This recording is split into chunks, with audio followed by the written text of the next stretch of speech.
Hi, I'm Lori Jonas, and I write a blog called Living Marvelously, where I inspire and motivate women in midlife to dream big, make this part of their life fun and fulfilling. I do that through self-care, personal development, and spirituality. I'd love to share a blog today that I wrote a few years ago about how to choose your word of the year. Last year was the first year I decided, this was actually in 2019, I decided to choose a word of the year. My word was persistence, and it was an important word for me because I was starting my Living Marvelously journey and life as an empty nester and blogger. Every time I was feeling down or defeated, because there's a lot to learn in doing that, I just thought about my word and was persistent in moving forward.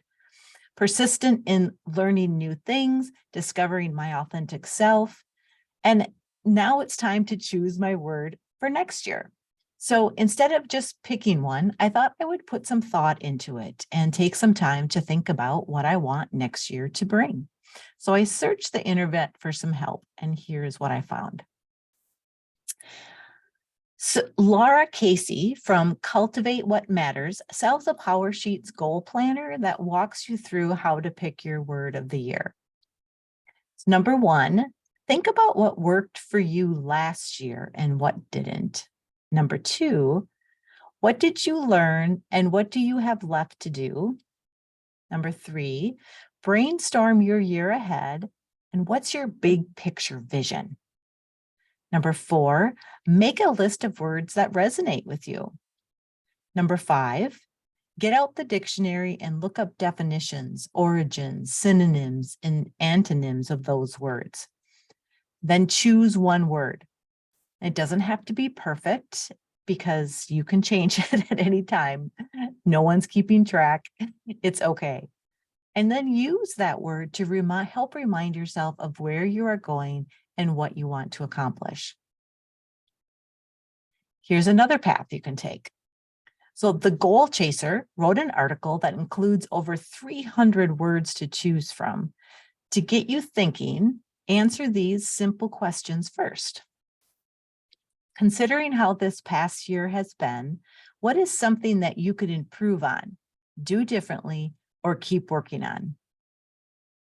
Think of something that isn't going well in your life right now. What's a word that is the opposite or more positive alternative to this?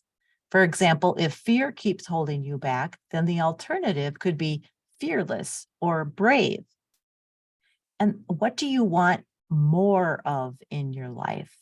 How about less of?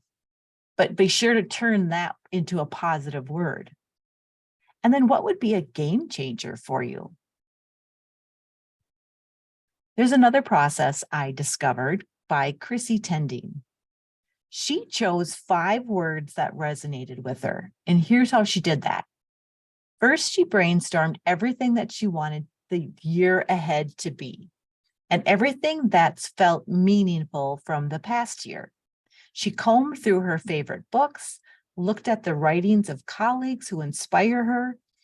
She spent time thinking about the feelings that she's chasing, the world she's creating, and the way she wants to embody various roles. She did a lot of meditation, deliberation, and she gave careful thought to what the next year would hold for her and what she wanted to feel like from the inside. Then she sat with her 5 words. She meditated on them, she added them to mantras, and then she chose the one that felt the best.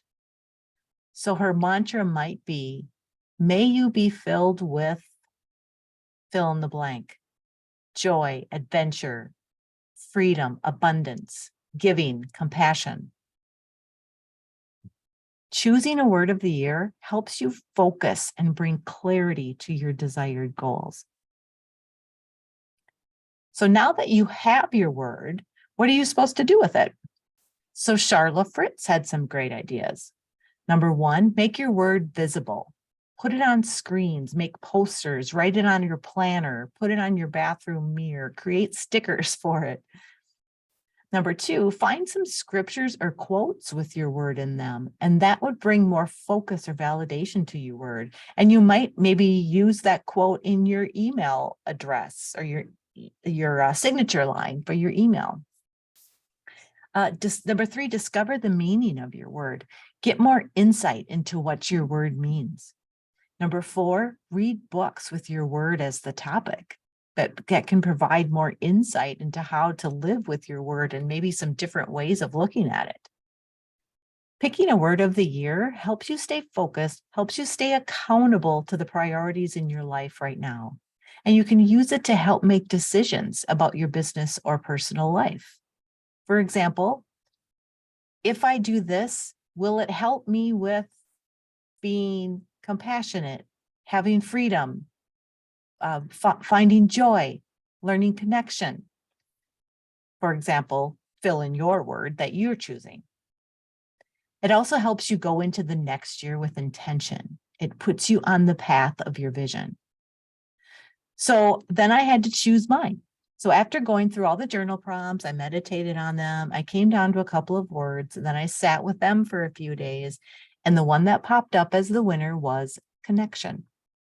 When I was journaling about what I wanted to accomplish next year and setting a big vision, these three things came up over and over. I'm always looking to take care of my body.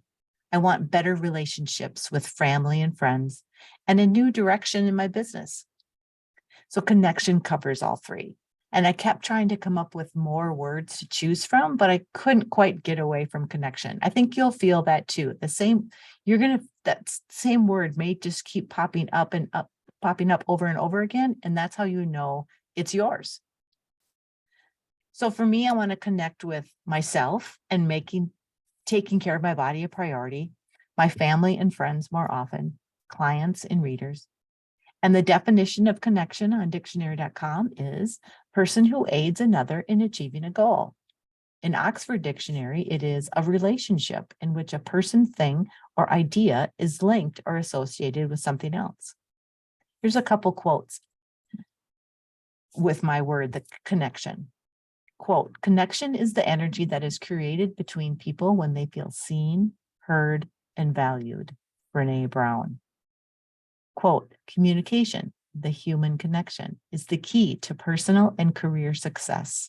Paul J. Meyer. Quote, without a deep and genuine connection, your relationship isn't likely to provide you with the happiness and fulfillment you truly desire. Stephen Speaks. So I'm excited about my word and how it will guide me in 2020. And do you see how finding those quotes kind of brings more motivation, more inspiration, more meaning to how it's going to be helpful in your next year? So now it's your turn. I will put a link in the comments below to my blog where this post is. And in that post, you will find links to each of the people that I described that helped me with this journey. And then I will also put a link to my Living Marvelously resource library, where I have some worksheets to help you come up with your word of the year. And when you come up with it, I'd love for you to share it in the comments below. Thank you so much for listening. If you liked this video, give me the thumbs up on the button below and be sure to subscribe. I have lots more blog posts that I'd love to share with you here on YouTube. So thanks again.